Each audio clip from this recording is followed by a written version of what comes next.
sure real quick to stay till the end. I'm going to give a channel update for this week. It's going to be a little bit different because I am out of town on spring break, but let's get it started.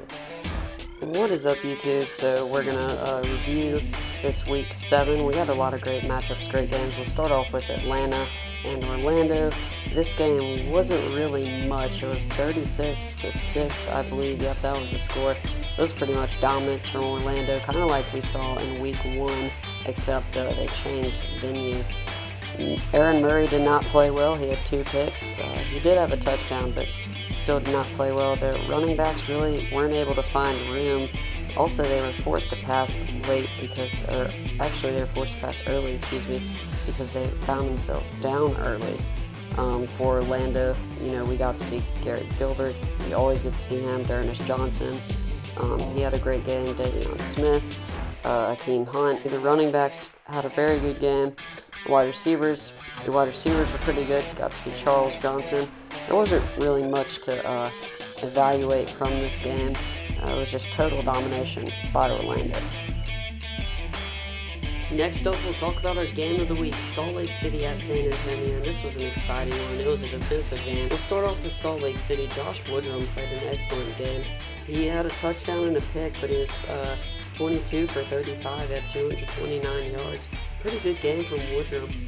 Bonio wasn't able to find much room, found 35 yards off 9 carries. This was a very defensive game, like I said, and we'll talk about Salt Lake City's defense after I talk about Nick Truesdale and DeMornay Pearson. Also got to see Terrell Newby, who caught a big touchdown late in the game. On defense, well, the story was they were able to get 6 sacks. This is the best defensive line in the Alliance by far. I think, their defense is incredible. They just can't seem to get a win. They're very unlucky. I kind of feel bad for Salt Lake City. They have just had a rough season with all these close games. They're better than the record says. For San Antonio, we'll talk about Logan Woodside. Also talk about Marquise Williams, who came in for the injured Woodside and won the game. I mean, he had a couple good runs in that check down pass, which I think, yeah, it was Trey Williams went like 36 yards for a touchdown. Pretty good game. Also, Williams ran the ball well. He had 19 yards. I mean, there wasn't really much running for either team because these defenses were so good. There were a bunch of kind of big plays and big turnovers, but this, was a low-scoring game. We got to see pretty good catches from, the wide receiving core at San Antonio. We see that every single week, though. That's something we've come to expect. Spectacular plays from the wide receivers. The defense also forced important turnovers, one of those being the final turnover of the game, returned for a 2-point conversion to beat Salt Lake. Unfortunately, for Salt Lake, they were not able to overcome some of the problems on their offense. They have such a great football team. I don't know how their record, or how they only have 2 wins. It's kind of beyond me, but we saw an incredible game from San Antonio, probably the favored team now in the West. They're starting to really separate themselves, but the hot shots are, they're coming up, so we'll be able to watch that game in the future. Next up, guys, we'll talk about the game that I was at, San Diego at Arizona. It was a fun game to watch, and now Arizona is, back on track. They had a really rough stretch, but after beating Orlando and then pretty much manhandling San Diego, they look very good in the West. But we'll go ahead and talk about San Diego. So Bercovici did have 2 interceptions and a touchdown. Not the greatest game, but he was able to make it competitive. And, it was more, I wouldn't blame the loss on Bercovici. It was more of a defensive problem. The hot shots were just looking great on offense. We got to see Bishop Sankey, Terrell Watson. Jaquan Gardner only got 3 carries. That kind of surprised me, but Bishop Sankey got 12 carries. He led, and he had 54 yards. Good for Bishop Sankey coming back. If you remember him playing at Washington, he had such a great story. It's a really good story and great for him now. Wide receiving, it was very lopsided. Nelson Spruce had 12 catches for 146 yards. He had a great game. The next wide receiver up had 2 catches. So Nelson Spruce by far led the way on this defense. they weren't able to really do much on defense. They got a sack. They did force an interception, but other than that, it was pretty hard because this Hot Shots offense was incredible. Now we'll talk about Arizona. John Wolford, 15 for 19, 1 interception, 2 touchdowns. He had an incredible game. Once again, 2 weeks in a row, he's been very, very precise and made great decisions. He also did pretty well running the ball. He had 5 rushes, 44 yards, and a touchdown. He had 1 incredible touchdown scramble. We also got to see Trevor Knight have a touchdown. He had a touchdown run early in the game. I think it was the first touchdown. Jarrell Presley had a pretty nice game. Troy Cook, John Stockton. You know, we got to see all these running backs. And like I said, this is definitely the best running back group in the alliance. They work really well, and you know they get the plays that they need to have to win games. Rashad Ross went down with an injury. I don't know how long he stayed in the game, but he played pretty well. He had 3 catches, 53 yards. We got to see Dart at tight end. Pretty sure he played at UCLA. I'm not positive on that, but they still had an incredible game on offense. On defense, they also, you know, they forced 2 interceptions, so that's always good. Got pressure.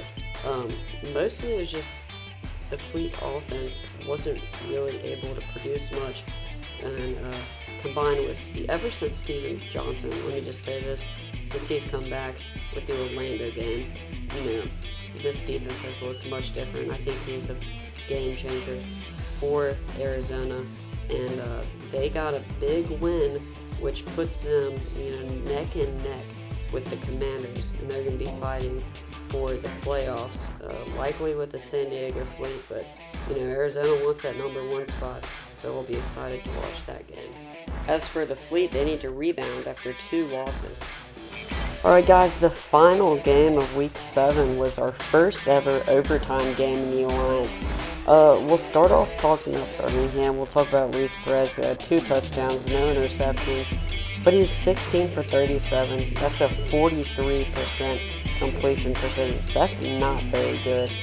Trent Richardson, you know, he had 3.5 yards per carry at 56 yards off 16 attempts. Again, he's more of a passing threat. They were talking a lot. His check down ability, you know, for Luis Perez to check it down to him. He gets a lot of yards off of that. But I mean, this offense started off great. It started off strong, but it just dried up and really didn't do much in the 4th quarter. It really hurt them. We'll talk about the defense. They were able to get 3 sacks, so that was pretty good. They were able to get pressure, but they were torn up by Brandon Silvers, and for a drive or 2, Johnny Manziel. Johnny Manziel actually came in again and played very well. If you did not watch the game, yep, Johnny Manziel actually came in the game for about 2 drives. He went 3 for 5, 60 yards, and he had 20 yards rushing off 2 attempts. Brandon Silvers, talk about him. He is very good. 266 yards, 2 touchdowns, completing 68% of his passes. That is a great day. And he had no help from the run game. And Zach Stacy had 13 carries and he had 14 yards. So, I mean, this offense really depended on Silvers, and Silvers played very well. Also got to give credit to Reese Horn, who had 7 catches, 113 yards, and a touchdown. He played a big role. Also, Williams at wide receiver had 5 catches, 30 yards, and 1 touchdown. We haven't seen Memphis play this well on offense. I think this year, I mean, Silvers really opened it up, and the wide receivers, especially Reese Horn, made a giant improvement against a very good Iron defense, who's kind of slacked the last 3 games. So I guess we'll have to keep that in mind for the Iron. I mean, Memphis could technically still get in the playoffs. They need the Iron to lose out, and they need to win out. So it's a very long shot for them, but it's possible. On defense, we saw Gilmore get a sack. He's been pretty good this year. Wormsley, also defensive tackle. They didn't really force any turnovers. This wasn't much of a defensive game, really. I thought it would be very low scoring. I was way wrong. There were a lot of explosive plays, and also this was the first overtime game. One thing in overtime, the Iron didn't even run the ball. Kind of disappointed in the play calling for the Iron.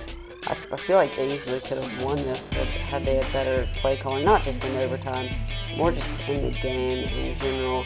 But, you know, I'm not the coach, so I don't have those decisions, obviously. I just would have run the ball in overtime when you have Trent Richardson who can break tackles and, you know, you're inside the 10-yard line, one of the best teams inside the 10 in the Alliance because you have Trent Richardson, the big running back. But for Memphis, do you start Johnny Manziel or Brandon Silvers next game? I know everyone wants to see Johnny Manziel, but Silvers is playing very well. He's had 2 good games in a row. Let me know what y'all think about that down in the comment section. Alright guys, posting is going to be a little weird this week because I'm traveling and I'm on spring break. I'm going to try and get all the normal videos out, and hopefully we can get everything out for y'all, but the quality might not be as high as when I'm at home. Thanks for watching.